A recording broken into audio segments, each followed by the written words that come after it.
Hi, welcome to Serious Archery Tech Tip Videos. Today, we are going to sharpen single bevels.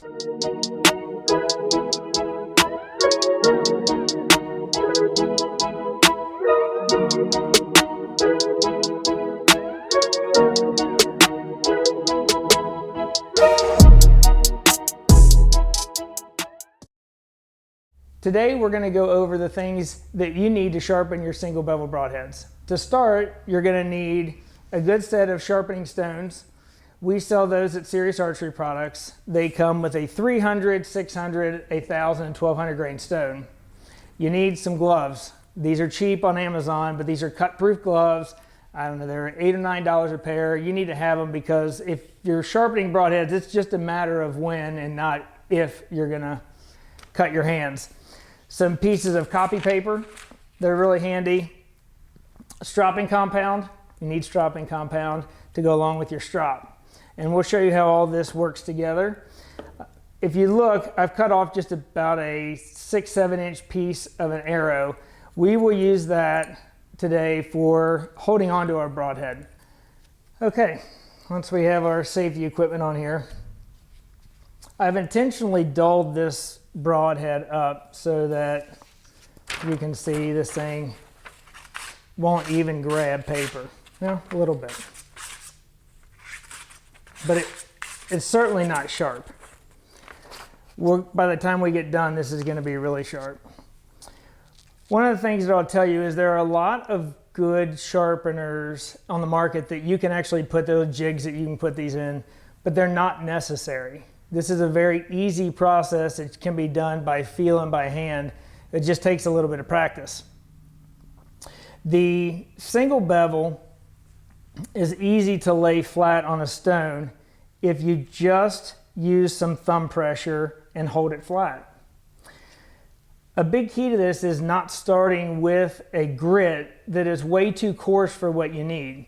If you've been shooting your broadheads into some foam targets, you've been using them pretty religiously prior to season, and you need to touch them up before hunting, you generally are not going to need to start with anything below 1,000 grit. At least with these are the Evolution S7s, and also the Ranch Fairies that are in a 1045 steel, very good steel. They'll hold an edge a really long time, but you just need to touch them up before you go out. If you start on a 300 grit, a 600 grit, you're going to be taking a lot of material, you're hogging a lot of material off. This is not a repair of your broadhead. If you have to repair, you'll go down to these more coarse grits like the 300, 600. Say if you were to get a small nick or something in your blade, you hit a piece of metal, that kind of thing. But today we're going to start on the 1,000. The way to do it is just to put your thumb on the back edge. And you can see that it will seat itself. When you put pressure on that, it'll seat itself. And you just take gentle strokes. These are diamond stones. They do not require any oil. If you are using wet stones, you're going to want to put oil on those. But we're starting out with 1,000 here. Do about 8 to 10 on each side.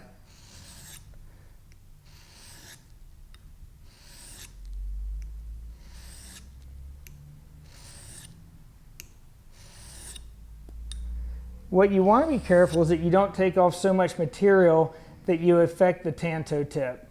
You can sharpen these down to where that becomes straight across, and then you're going to lose a little bit of your digging in power into your target, and you're getting a little bit of deflection. Not the end of the world if you do. I think everybody does it at some point. But you're going to want to try to avoid taking off so much material that you lose your tanto tip. Once we've done that, you're going to start raising a little bit of a burr on this back side. Okay? So when you raise that burr, you're going to just want to gently hold this at about a 45-degree angle and just gently pull back. All you're doing is taking that micro burr off of your broadhead.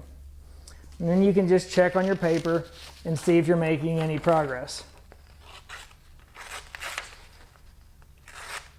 There's a little bit of progress, but we're definitely not done. Now we started on the 1000, but we're going to move to the 1200 because that already is cutting paper somewhat. And the next step, we're going to get just a little bit finer. If you are using a heavier, coarser grit where you're taking more material off and you need to get your stones cleaned out, they will start to fill up with your steel. So you just want to wipe those down. These stones you can see are used. These are the same stones that we would use if you were sending broadheads back for us to resharpen. We use these over and over and over again. So now we're at the 1200. We're just going to repeat the process. And now you're going to start feeling it's a little bit smoother. And on this one, I'll take about 6, 7, 8 strokes, and then 8 strokes on this side. 5, 6, 7, 8. Then again, hold this about 45 and just a very gentle pull back to take that very fine micro burr off. And move back to our paper. Are we having any success? That side still needs some work,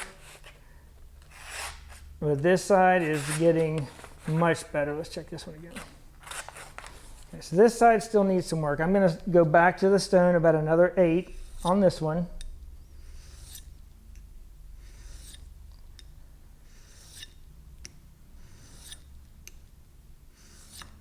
Each time you do it, make sure that you seat the blade flat on the stone.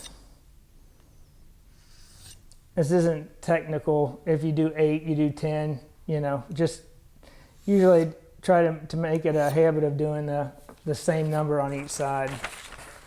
Go back to our paper. Okay, yeah, we're getting it started there, are we? Okay.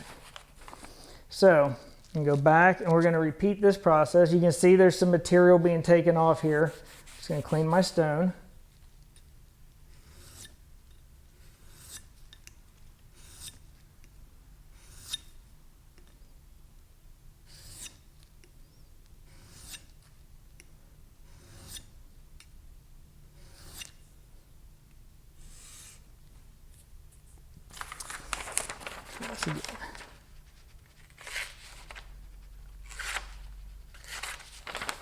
Still just not overly happy. I must have dulled that side up a little bit better. And sometimes you need to get your paper at a different angle too. There we go. See, now we're getting somewhere. All right. Once we get it to this point where you're cutting small little pigtails of paper like this, then we're going to move over to the coarse side of the paddle strop. So you have a fine side and you have a coarse side. The coarse side is where we're going to use the stropping compound. You kind of sprinkle it on like you would season a steak. This is a very fine grit. I believe it's 1800 grit is what this winds up being. And it gets in with the leather. And I do about 10 strokes on each side. And you can go faster with this. And then flip it over.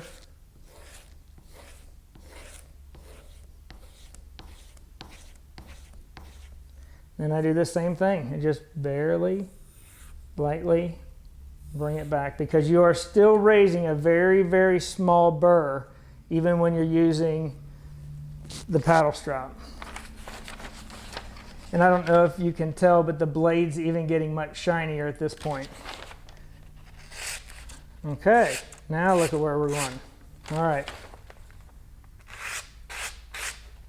Okay, so we're really, really close on this. Our edge is getting polished.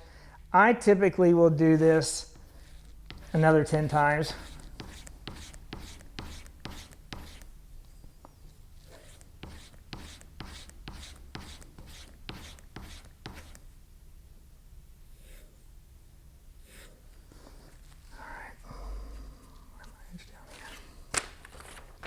Okay.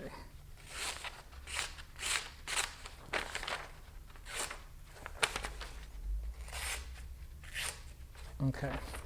Sorry, I'm having a little bit harder time holding the paper with these gloves on, but it is really important that we do this. So it's cutting really good now. Now the last step that I'm going to do is I'm going to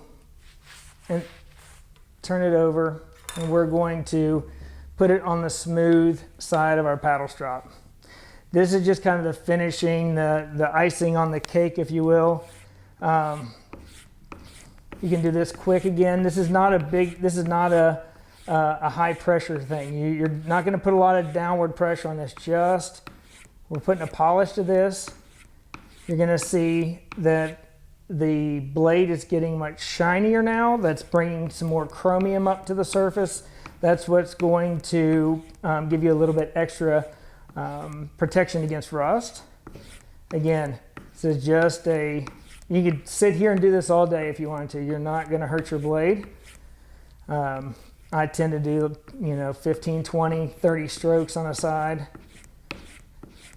Now, I know it sounds crazy, but I still just a very small backwards on there.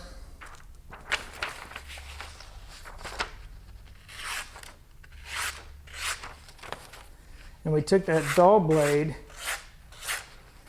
to cutting like that, 10 minutes or less. So I know that people feel like these are really complicated, but if you do the steps that we showed you, you don't start with a super coarse grit. Start only with what you need. Work your way up through the progression. If it's not cutting well, stay there. If you just absolutely cannot get an edge up, then go down to the next coarser stone. But work your way back up until you finally are on the smooth side of the paddle strap, and you're done. You will want to put some corrosion protection on it. We sell Eagle Tears. Comes in, looks like a chapstick tube. Put it on the edge, and then after that, you're done. They're ready to be put in the box. I do recommend that if you're going to put these up for any extended period of time, more than, so let's say, a couple weeks, you need to have some sort of protection. A 3-in-1 oil. Eagle Tears is great because it doesn't have any scent. So you're not going to go out in the field with a bunch of stinky broadheads when you've worked so hard to keep all your coat clothes clean, and you have scent-free everything, and then you go out there with 3-in-1 oil that smells like, gives a big scent off. So Eagle Tears is one that just has no scent.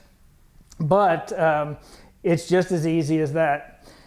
Again, if you guys like this video, please hit the like and subscribe button. That's really, really important to us. And please drop in the comments any other technical videos you'd like to see.